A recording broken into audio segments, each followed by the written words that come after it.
جو ہمارے وطن کو عزت دے گا، احترام دے گا، ان کے ساتھ چلیں گے. اب وہ کہتے ہیں جناب اس میں میوزک ہے، یہ بھی نہیں ہے. میوزک کے مطلب کہاں سے ختم کر سکو گے میوزک آپ؟ ہمارے ہم تو جو خواتین لوری دیتی ہیں اس میں بھی جناب ایک ترنم اور میوزک ہوتا ہے، وہ منہ سے جناب آواز نکال کر لوری دیتی. آپ اس کو کیسے ختم کر سکیں گے؟ آپ یہ بہتر ہے کہ یہ جو ریجیڈیٹی ہے اس کو میرے خیال میں برقرار نہیں رکھنا چاہیے، اور آپ میں لچک ہونی چاہیے، تبھی آپ جناب زندگی گزار سکتے ہیں. اچھا ضمناً جناب میں عرض کرتا چلوں کہ وہ جو 6 لوگ ہیں، ان 6 لوگوں کا ضروری ہے کہ پاکستان تحریک انصاف نہ صرف ان کا کڑا احتساب کرے، ان کو جناب اب وہ چونکہ آ گئے ہیں تو ان کے جو ذہنی طور پر ان کے حوالے سے معاملات ہیں ان کو بھی ٹھیک کرنا چاہیے، اور اس کے علاوہ ان سے ایک مرتبہ پھر بیان حلفی لیا جائے کہ کیا وہ پاکستان تحریک انصاف کے ساتھ متفق ہیں یا نہیں ہیں. اگر انہوں نے نہ کیا تو اگلی مرتبہ 6 لوگ بلکہ اور زیادہ 6 لوگ یہ پنجاب ہاؤس میں بیٹھے ہوں گے اور یہ پھر رو رہے ہوں گے. لہٰذا ضروری ہے کہ اس سارے معاملے کو عدالت میں لے جائے. بے شک قاضی صاحب وہاں بیٹھے ہوئے آپ کی بات نہیں سنیں گے، یا اسلام آباد ہائی کورٹ میں فوری لے جانا چاہیے کہ یہ 6 کے 6 لوگ جناب جن کو اغوا کیا گیا تھا ان کے حوالے سے سٹینڈ لینا چاہیے، ورنہ یہ آپ کے لوگ اغوا ہوتے رہیں گے، خود ہوتے رہیں گے، اور آپ اپنے لوگ خود اغوا کراتے رہیں گے. اگرچہ اعتزاز احسن صاحب نے ایک بڑی زبردست مثال سنائی ہے جناب. وہ کہتے ہیں کہ ہمارے دور میں جناب ایک چیمہ صاحب وہ آئے جب آخر میں، تو وہ انہوں نے ایک جا کر تہلکہ مچا دیا. کیا میں ان کی زبانی آپ کو سنانا چاہتا ہوں، کیا کہہ رہے ہیں اعتزاز احسن صاحب؟ جس طرح یہاں بریگیڈیئر گمن صاحب غائب ہیں، وہ میری نگاہ میں پکا ووٹ ہے اپنی پارٹی کا، چاہے وہ فوج میں رہا ہے، بریگیڈیئر ہے، پر پکا ووٹ ہے میری رائے میں. آئی نو ہم. اور وہ اس کو بھی اب وہ یہ ہوا کہ 1889 میں ہمارے خلاف ایک آ گئی ووٹ آف نو کانفیڈنس. وہ پنجاب پولیس ہمارے لوگ بھی اٹھانا شروع ہو گئے. خورشید چیمہ صاحب اٹھائے گئے. خورشید چیمہ صاحب بڑے بزرگ آدمی تھے. وہ آخری دن جب ایم این اے آ رہے تھے ہاؤس میں، ہال میں، تو ان کے دونوں طرف، ایک طرف چودھری شجاعت حسین نے پکڑا ہوا، ایک طرف دوسرے کسی نے، اور ان کو بڑے سیفلی سیکیورلی لے کے آئے. وہ بھی چلتے آئے، ہم دیکھ رہے تھے، ہمارے ساتھی تھے پیپلز پارٹی کے، اور وہ ادھر ان کے ساتھ بیٹھے ہوئے اور بیٹھ گئے. اتنے دیر میں اسپیکر صاحب آ گئے، اذان وہ تلاوت ہوئی قرآن پاک کی. تلاوت کے بعد ترجمہ ہوا. جو ہی ترجمہ ختم ہوا، خورشید چیمہ صاحب اپنے سیٹ پہ کھڑے ہو گئے. انہوں نے کہا جناب اسپیکر، مجھے اغوا کیا گیا تھا، اب میں محفوظ ہوں اور میں اپنے سیٹ پہ جانا چاہتا ہوں. وہ میری پارٹی والے بیٹھے ہیں، وہ میری پارٹی ہے اور میں جا رہا ہوں. تو یہ ووٹ بھگتانا بھی بڑا مشکل ہوتا ہے. آپ 4 بندوں کو اغوا ضرور کرا سکتے ہیں، پر جب وہ آ جائیں اپنے میدان میں تو پھر ووٹ کرنا ان کا حق ہے. منیر ملک صاحب سینئر وکیل ہیں جناب، پاکستان بار کونسل کے سابق صدر رہے، اور ان کی سب سے بڑی انفرادیت یہ ہے کہ وہ اس وقت کے چیف جسٹس قاضی فائز عیسیٰ صاحب جب ان کے خلاف ریفرنس تھا تو اس میں ان کے وکیل تھے.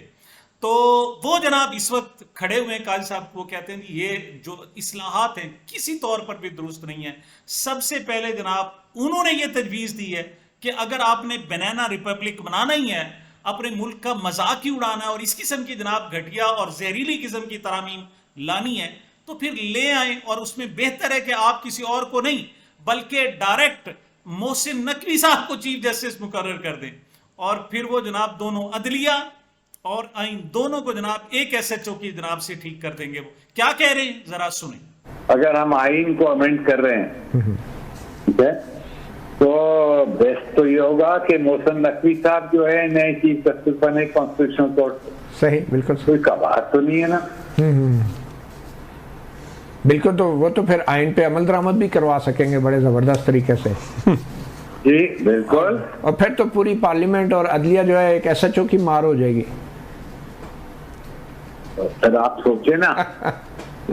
اسی گفتگو میں جناب منیر ملک صاحب نے دعویٰ کیا ہے کہ سابق سپریم کورٹ کے جو سابق ججز ہیں 16 کی تعداد میں انہوں نے باقاعدہ اپنے دستخط شدہ ان کو جناب بھجوائیں کہ یہ جو ترامیم غلط ہے اور ان کے خلاف نہ صرف عدالت جانا چاہیے بلکہ وکلا کی سطح تک بھی اس حوالے سے باقاعدہ ایجیٹیشن ہونی چاہیے.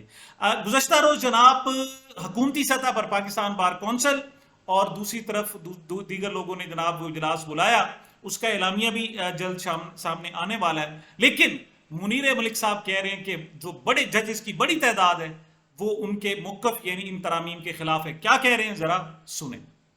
میرے پاس اس وقت 16 سگنیچرز موجود ہیں آف ریٹائرڈ سپریم کورٹ ججز اچھا who oppose this amendment. اچھا یہ تو سر بڑی خبر ہے, آپ ہمیں سر یہ ضرور شیئر کیجیے گا سر. ایک میں آپ کو سیمپل کے تحت اگر آپ اس کو کانفیڈینشیل رکھ سکتے ہیں اچھا تو میں آپ اور حضرات کو واٹس ایپ کر دیتا ہوں. ٹھیک ہے سر, یہ ابھی نہیں کریں گے ہم پبلک, لیکن یہ چیز آن ایئر تو جا رہی ہے, لیکن ابھی ہم پبلک نہیں کریں گے. نہیں, اگر میں نے ابھی کیا تو پھر پورے نہیں ہوں گے. چلیں ٹھیک ہے, ابھی ہم اس کو ہم وہ ڈاکومنٹ نہیں دکھائیں گے, لیکن آپ نے یہ جو بات کر دی ہے بس یہ بھی ہمارے لیے امپورٹنٹ ہے. لیکن آپ مجھے یہ کوٹ کر سکتے ہیں جی سر کہ آئی گاٹ 16 signatures ٹھیک سر of former judges of the Superior Court, Supreme Court نہیں, اور اس میں چیف جسٹس صاحبان بھی ہیں, اس میں کوئی سابق چیف جسٹس صاحبان بھی ہیں سر who reject this amendment. جی سر.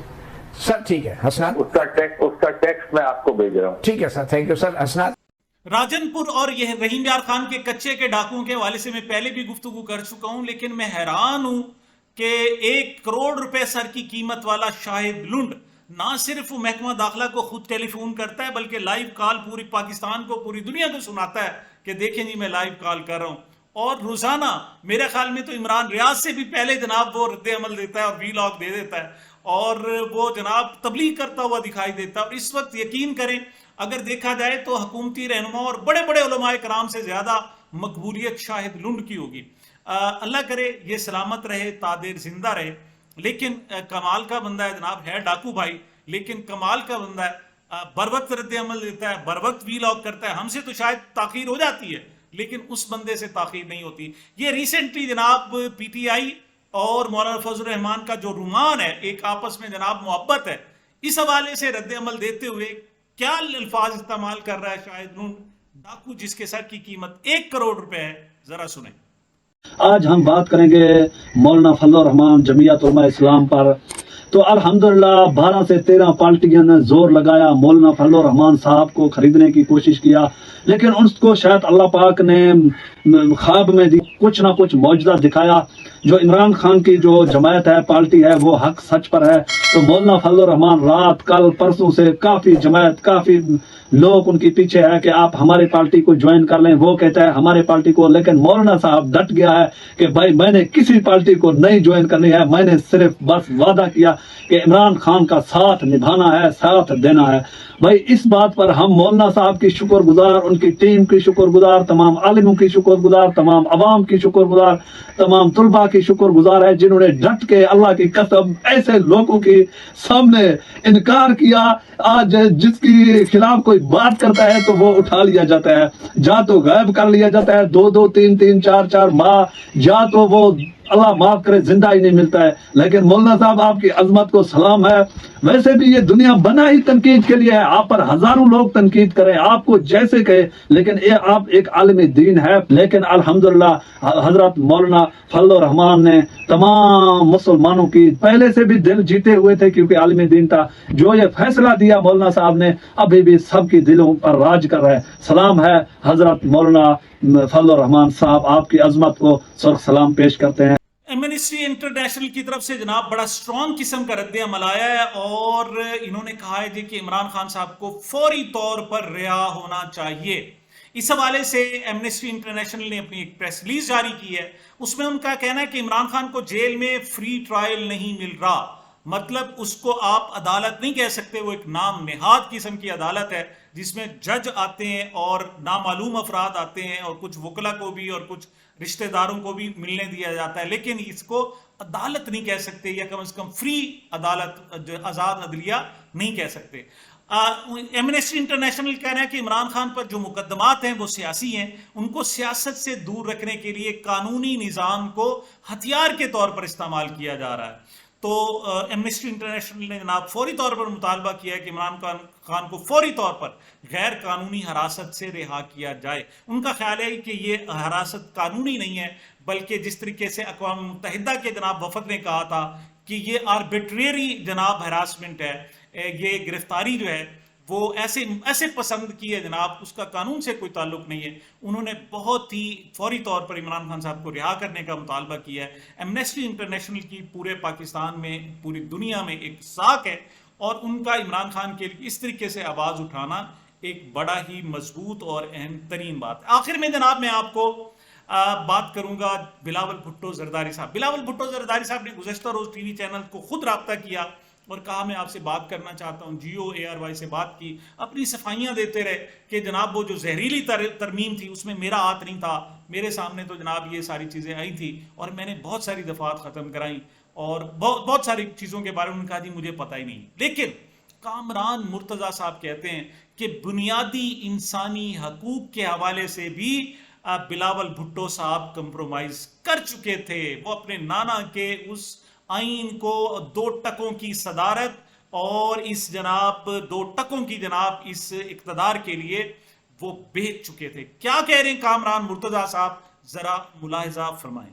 ہم نے یہ کہا تھا کہ جب تک ڈاکومنٹ نہیں دیکھیں گے ہم بات آپ کے ساتھ آگے نہیں کر سکیں. سر وہ جو وزیر موصوف فرما رہے ہیں کہ ڈاکیومنٹ آپ کا نام لے کر کہہ رہے ہیں کہ دیا گیا، اس پہ شکوار بعد وہ کب دیا گیا؟ میں بتاتا ہوں، میں پوری بات کر رہا ہوں، میں پوری بات کرتا ہوں اور پوری ذمہ داری سے کرتا ہوں. سر وہ ڈاکومنٹ جس دن انہوں نے اس پہ اس کو ووٹ کروانا تھا، اس سے جو پہلے کی رات تھی، یعنی صبح ووٹ ہونا چاہیے تھا اگر اس پہ ایگریمنٹ ہوتا، تو وہ اس سے جو پہلے کی رات تھی مڈ نائٹ میں اراؤنڈ 2 بجے وہ انہوں نے بھجوایا مولانا صاحب کے گھر میں، کسی کالے سے لفافے میں تھا. اور وہ جب انہوں نے بھجوایا تو پھر اس کے بعد وہ میرے حوالے ہوا کہ آپ اس کو پڑھیے. ابھی یہ 2 بجے کا ٹائم ہوگا. اس کے بعد ابھی اس کو پڑھنا شروع ہی ہم کر رہے تھے تو بلاول آ گئے. تو چونکہ اس میں آرٹیکل 8 کی بات تھی تو ابھی تک بات ادھر آرٹیکل 8 پر رکی ہوئی تھی. آرٹیکل 8 والا جو ہے نا، یہ ڈرافٹ آپ لوگوں کے پاس شاید نہیں ہے. ابھی اسی پہ ہم رکے ہوئے تھے تو میں نے بلاول صاحب سے کہا کہ چیئرمین یہ کیا اس میں یہ آرٹیکل 8 پہ آپ نے اس کو دیکھا ہے؟ تو بلاول صاحب نے کہا کہ جی ہاں مجبوری ہے اور اس کے علاوہ کوئی چارہ کار نہیں ہے، اس طرح کا تاثر دیا. تو اس آپ نے پریسائزلی آرٹیکل 8 جو کہ بنیادی حقوق کی خلاف ورزی کے حوالے سے بات ہے، بنیادی حقوق کے حوالے سے آپ نے پریسائزلی میں بلاول صاحب سے کہا کہ یہ کیا ہے، تو انہوں نے کہا کہ آپ ٹھیک کہہ رہے ہیں لیکن ہم مجبوری ہے، کیا کر سکتے ہیں؟ جی بالکل یہی بات تھی، اور یہ اس پہ کافی ڈیٹیل گفتگو ہوئی. اس وقت جو ہے مرتضیٰ وہاب صاحب بھی موجود تھے، اور یہ وہ رات تھی، یہ پہلی دفعہ یہ کاغذ اور بلاول صاحب جو ہے کاغذ کے ریفرنس سے یہ ہم اس رات میں بیٹھے تھے جس دن صبح جو ہے نا کہا جا رہا تھا کہ آپ نے اس کو ووٹ کرنا ہے. یعنی صبح 11 بجے اجلاس ہے، وہ پھر بعد میں 4 بجے ہو گیا. صبح جب 11 بجے اجلاس ہونا تھا اس رات 2 بجے، یعنی کہ کل 9 گھنٹے پہلے پہلی مرتبہ آپ کے ہاتھ میں مسودہ آیا ہے. پہلی دفعہ وہ کاغذ دیا گیا اور اس کے مزید 1 گھنٹے کے بعد جب ہم نے اس کو پڑھنا بھی شروع کیا تھا تو بلاول صاحب آ گئے، اور بلاول صاحب کو ہم نے کہا کہ یہ معاملہ کیا ہے. تو بلاول صاحب نے جو ہے نا وہ اس میں مجبوریاں بتانی شروع کر دی. بہرحال جی ایکسپوز ہو چکے ہیں بلاول بھٹو زرداری صاحب، پیپلز پارٹی ایکسپوز ہو چکی ہے. میں پہلے ہی نہیں کہہ رہا تھا کہ یہ لوگ اس وقت جمہوری چہرہ دکھانے کی کوشش کرتے ہیں. در حقیقت یہ ہمارے ہاں جو امریت کے سہولت کار اور سب سے بڑے سہولت کار ہیں. جب تاریخ فیصلہ کرے گی تو وہ بتائے گی کہ امریت کا ساتھ جس نے دیا اور جمہوریت کو جس نے سب سے زیادہ منافقت کے انداز میں نقصان پہنچایا وہ پیپلز پارٹی تھے اور بلاول بھٹو زرداری تھے. اور بہرحال یہ ایک آنے والا وقت فیصلہ کرے گا کہ کس طریقے سے وہ دھونس داندلی زبردستی سے حکومتوں میں آتے رہیں گے. ایک وقت آنا ہے کہ انہوں بھی پہلے ہی سکڑ چکے ہیں، سندھ انٹیریئر سندھ تک پہنچ چکے ہیں، اب مزید کہاں تک جانا ہے یہ وقت بتائے گا، اور وقت جو ہے بہترین فیصلہ کرتا ہے. سامعین یہ میری اب تک کی گزارشات تھی. مجھے اپنے اس چینل کو اپنی محبتوں اور دعاؤں میں یاد رکھیے گا. ملتے ہیں چھوٹے سے وقفے کے بعد.